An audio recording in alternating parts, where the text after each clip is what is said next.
एक लालची इंसान चाहे कहीं भी पहुंच जाए, उसकी फितरत कभी नहीं बदलती। उसे बिना कुछ काम धाम करे ऐशो आराम की जिंदगी चाहिए होती है। सीमा बुआ भी ऐसे ही इंसानों की गिनती में शामिल थी। वो आहान और शनाया की यामिनी से सिर्फ शिकायत करने नहीं आई थी, बल्कि साथ में लाई थी एक घिनौना मकसद। आखिर क्या इरादा है सीमा बुआ का?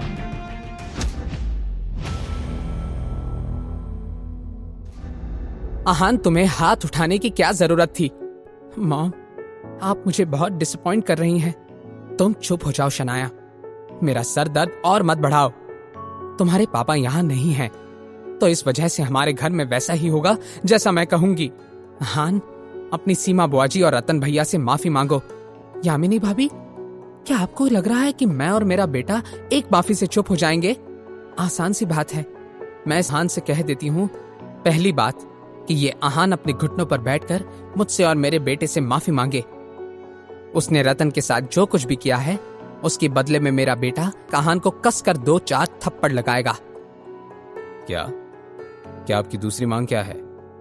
आहान की बात सुनकर सीमा बुआजी आंखों में लालच टपकाते हुए बोल पड़ी, और क्या, हवा में उड़ते हुए तुमने मुझे और मेरे प्यारे बेटे को चोट पहुंचाई है। उसके बदले में मैं ज्यादा नहीं, 25 लाख रुपए तो लेकर ही रहूंगी। आहान को यह पूरी की पूरी सिचुएशन किसी कॉमेडी शो की तरह लग रही थी, लेकिन जैसे ही मिसेस यामिनी गिल ने अपनी ननंद की ऐसी मांग सुनी, उनका मुंह बन गया। ये आप क्या कह रही हैं सीमा दीदी? नामुमकिन, बिल्कुल भी नहीं। 25 लाख रुपए तो बहुत दूर की बात है। मैं आपको ज्यादा से ज्यादा 50,000 रुपए दे सकती हूँ। क्या इन लोगों ने मुझे भिखारी समझ रखा है? अगर मैंने यहाँ आने के बाद वो विकी भाई के बारे में हुई बात न सुनी होती, तो शायद मैं 50,000 में भी मान जाती।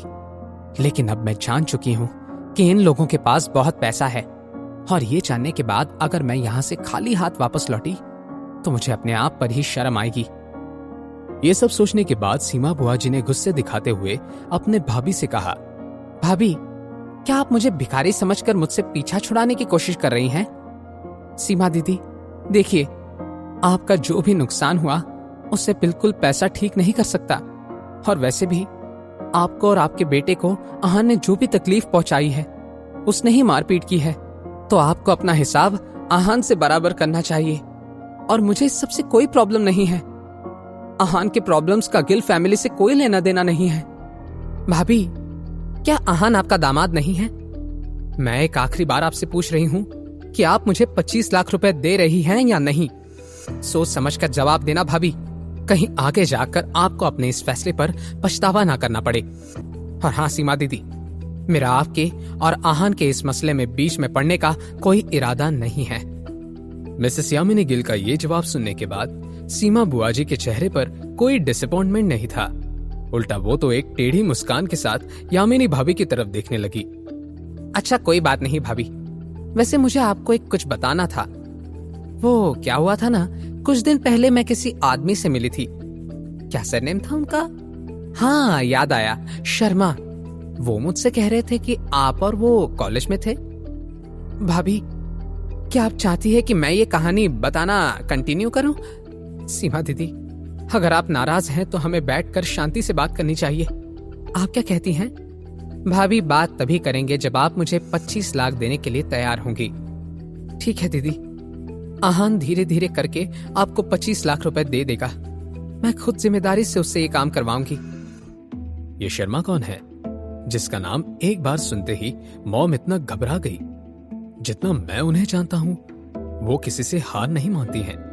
लेकिन मॉम का ऐसा रिएक्शन देखकर ये बात तो साफ है कि ये कुछ ज्यादा ही सीरियस मैटर है। चलो, अब जब सब तय हो गया है तो भाभी, आहान से कहिए कि अपने घुटने पर बैठ के मुझसे और रतन से माफी मांगे। मेरे पास ज्यादा वक्त नहीं है। आहान, क्या तुमने सुना? सीमा बुआजी और रतन से माफी मांगो। आहान देखो, अगर एक बार तुम सीमा दीदी और रतन से माफी मांग लोगे तो मैं बीती आ रही सारी बातों को भूल जाऊंगी और तुम्हें और शनाया को ज्यादा डांट भी नहीं लगाऊंगी। मॉम, आप कुछ ज्यादा ही कह रही हैं। आहान मेरा हस्बैंड है, उसने जो कुछ भी किया मेरे लिए किया। शनाया ने जाकर डायरेक्टली आहान का हाथ पकड़ लिया और उससे बोली, आहान चलो, हम यहाँ से चलते हैं। शनाया की आंखों में इस वक्त एक अलग लेवल का डेस्परेट इमोशन था। वो आहान के लिए जिम्मेदारी लेने से पीछे नहीं हट रही थी। शनाया ने आहान की आंखों में देखते हुए मन ही मन में कहा, आहान, मुझे माफ कर दो। पिछले 3 सालों से मैं तुम्हें कभी समझ नहीं पाई, या फिर ये कहा जाए कि मैंने तुम्हें समझने की कभी कोशिश नहीं की। लेकिन अब मैंने डिसाइड कर लिया, तुम मेरे हस्बैंड ही नहीं, मेरी फैमिली हो। चाहे जो हो जाए, मैं हर सिचुएशन में तुम्हारे साथ खड़ी रहूंगी। शनाया, ये तुम क्या कह रही हो? चलते हैं? कहाँ चलते हैं? देखो शनाया, आज अगर तुम इस दरवाजे से बाहर चली गई तो वापस आने के बारे में सोचना भी मत। अपने जज्बातों में बहकर कोई भी उल्टा सीधा फैसला करने की जरूरत नहीं है। इस पॉइंट पर मिसेस यामिनी गिल अपना डर गुस्से के पीछे छिपा रही थी। उन्हें लगा कि थोड़ी डांट सुनकर शनाया अपना फैसला बदल देगी, और अगर उसने ऐसा नहीं किया तो आहान को रोकना होगा। और तुम भी आहान, हाँ, जोश होश में यहां से जाने के बाद कल अगर तुम शनाया को लेकर यहां आए तो गिल परिवार से अपने सारे रिश्ते तोड़ देना। क्या इस बात से डरकर आहान और शनाया रुक जाएंगे? क्या रोक पाएंगी मिसेज यामिनी गिल आहान को और मंगवाएंगी उससे माफी? क्या शनाया ऐसा होने देगी? ऐसे में क्या करेगा आहान?